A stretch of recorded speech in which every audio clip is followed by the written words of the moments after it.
Hi, my name is Nadia, and I help your clients to fall in love with your business and brand. Today, I'm going to talk to you about what is a brand.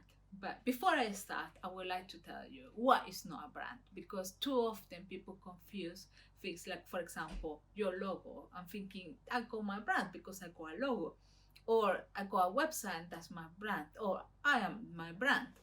But this is not your brand. It's part of your brand, but itself is not your brand. What your brand is all the perceptions that we got about a product, service, or a person. See, for example, if you walk in a room and you're always very cheerful and happy, your brand is that, like, how we feel about you when you are around, and what we think when you left the room too.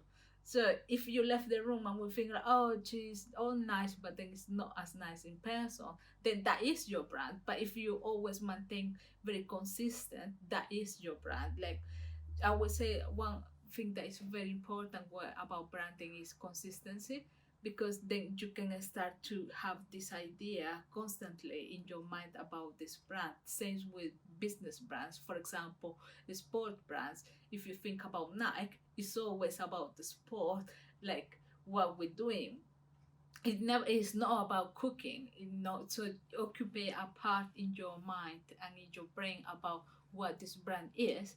That's what is important. So what your brand is all the perception a person have about your brand, your business, or your service. It's all about perception and feelings. That is your brand. So yeah, your logo, your website, and yourself are going to help with that perception, but on its own are not the brand. And now, if you want to hear more tips from me and see more videos, subscribe to my channel, or you can get also a lot of tips to your newsletter in my newsletter by joining it down here, I think, or there, or you will find it. Just click in there and join, and you will get it straight through your inbox. I'll see you next